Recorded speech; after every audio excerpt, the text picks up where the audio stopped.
Time to bring in our Washington insider, Scott Jackson, host of the team's postgame show. Before we get to the Cowboys, Scott, your thoughts on last week's game against the Giants and the armchair quarterback question of the week. Would you have gone for two or tried your luck in overtime?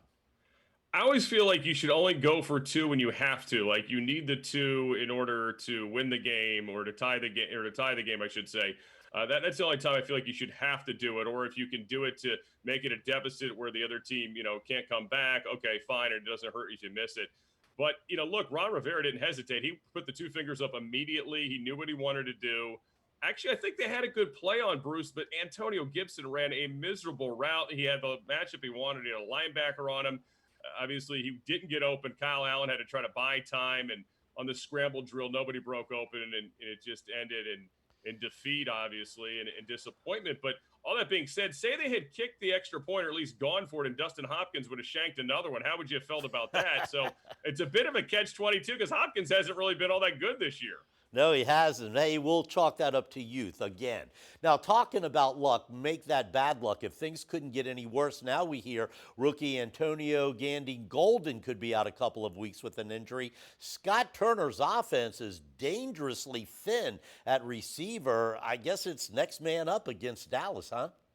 Yeah, and Isaiah Wright's injured, and they're bringing people in off the street at this point. And look, Gandy Golden's had bad luck here. He's not really been able to get much traction in his rookie season, and they had hoped for some big things from him, but it's been a big learning curve for him, and now he's dealing with injury. Look, Terry McLaurin, we know he's going to post on Sunday, and really that's the only thing they've been able to count on this year in terms of the wide receiver position. Steven Sims Jr. gets hurt early in the season. Cam Sims obviously came up big last week. Maybe he'll be asked to do a little bit more. I think Logan Thomas was a bright spot in that Giants game, certainly with the touchdown reception, and looked like maybe him and Kyle Allen are getting a little chemistry there. But Gibson's got to be better this week.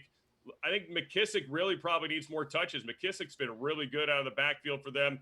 And, maybe Gibson's more of a route runner this week as opposed to running back, a position that he's obviously still trying to learn. Scott, I think we saw the good and bad of Kyle Allen last week. I thought his touchdown passes were on the money.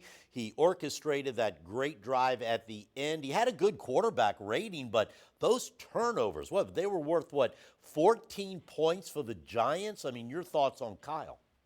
Well, Kyle, you're right. I mean, they had more first downs. They had yardage was better. The completion percentage was better than it has been in previous weeks. But those two turnovers are hard to overcome when they equal 14 points the way they did, and especially the last one, which was the one that the Giants take the other way and score their only touchdown in that half. The Giants didn't do anything on offense in the fourth quarter and in the second half, and you give them 7 free. That's very frustrating. But again, to Kyle Allen's credit, he drove them right down the field. Engineered a drive that could have been a game-tying drive or a game-winning drive, depending on how you want to handle the extra point there. And that's the good stuff. But they got to clean up the other things with him. And until they do that, they're going to have to play much better at all three phases of the game to make sure that he isn't put in a position where he's got to drop back 40 plus times as was the case this past Sunday. I think we have to keep in mind that Dwayne Haskins' future in Washington is still up in the air, while Kyle Allen really hasn't started that many more games than Dwayne. I mean, Haskins was the 15th pick in the first round. Kyle was an undrafted free agent, and Kyle's only 24 years old. Yeah, he's still a young guy, and you can see some of that youth in him at times, but he gives them a different dimension, obviously, than Dwayne does, or even Alex now with, a limited physical ability of Alex Smith and his age. I mean, he can move around. And you saw him extend plays with his legs last week. He ran for a first down on a key third down on that drive last week for the game-tying drive, or what could have been the game-tying drive. And, you saw some good things there from him. But the frustrating part to me was I thought there was some design runs they could have had for him, because some of those zone read plays, if they're not, actual zone read plays where he can have the option of running it, I think he blew it if those were the plays that he has the option on, because he had some wide open space around the ends on many occasions, but instead he was just giving it to the running back. So maybe they'll put those back into the playbook this week. And maybe it had something to do with that shoulder they were worried about from the Rams game. But I think, yeah, they can definitely open the playbook a little bit more using his athleticism. Let's move on to the defense. Boy, that win over the Eagles brings back great memories. The Washington defense was dominant that day. And while they have 16 sacks, which I think is about 8th best in the NFL right now, it's feast or famine. If they don't get a sack, they don't get knockdowns, they don't appear to apply pressure. They need to do that play after play. Yeah, and really most of those sacks came in that Eagles game, right? Almost half, not quite half, but just under half of them came in that Eagles game. And, since then it has been kind of a feast or famine situation. They have great stretches in games, and they have stretches where you're scratching your head like, who was supposed to cover that player? I had a little bit of that last week, and you had Daniel Jones's 40-plus yard run. I believe they've given up 9 plays of 40 or more yards this season, which is horrendous. But there's been some good performances when Chase Young's been healthy. He's been very good. Obviously, Montez Sweat's having a terrific season. I think it's one of the reasons why you're barely seeing Ryan Kerrigan on the field as you did last week. I think moving to Shazer Everett in that safety spot in front of Troy Apke worked out pretty well for them.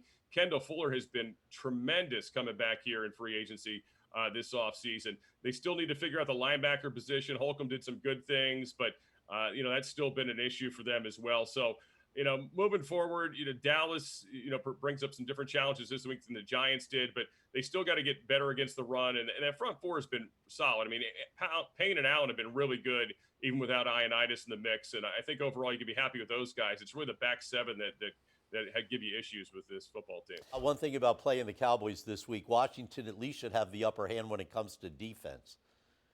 Dallas's defense has been so terrible this year. I mean, Mike Nolan, of course, former Washington defensive coordinator under Norv Turner, was the guy that Dan Snyder reportedly left the vanilla ice cream on his desk when he was here because he was so unhappy with his defense. I don't know what Jerry Jones would like to leave on Mike Nolan's desk right now, but it's not nice. I can assure you that. And hopefully this Washington offense can get well against them. And I mean, that's kind of the pressure this week. Like everybody just assumes, well, hey, everybody's putting up points on Dallas.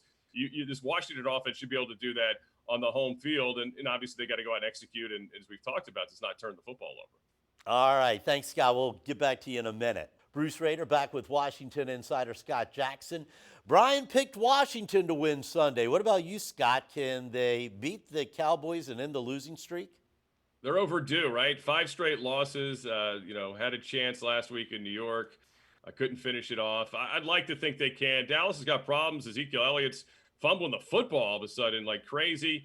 The defense is awful. You've got players questioning coaches already, and it's Mike McCarthy's, first season there, and they've got all this turmoil going on. I'll say this about Washington. They've kind of been bad in peace. Like the players aren't questioning the coaching staff. They're just going to work every day. So, yeah, I could see Washington winning this game, and I think it would be a big way to go into the bye week to pick up a W and then have the Giants coming out of it. And you could potentially build a little bit of momentum from here on out if you can get this W this weekend. All right. Thanks, Scott. We'll see you next week. So which Ron Rivera will we see on Sunday? The coach that wants to develop a team for the future, or the coach who realizes that in the NFC East this season, everybody is in play, at least right now, to win the division and make the playoffs? The NFC East is the only division in the NFL's 50 years where all 4 teams have won a Super Bowl title. It may end this season with the worst division champion in NFL history, but it's only been 7 games. So a win Sunday means the world to both Washington and Dallas. Now with 3 wins, the Cowboys could extend its first place lead.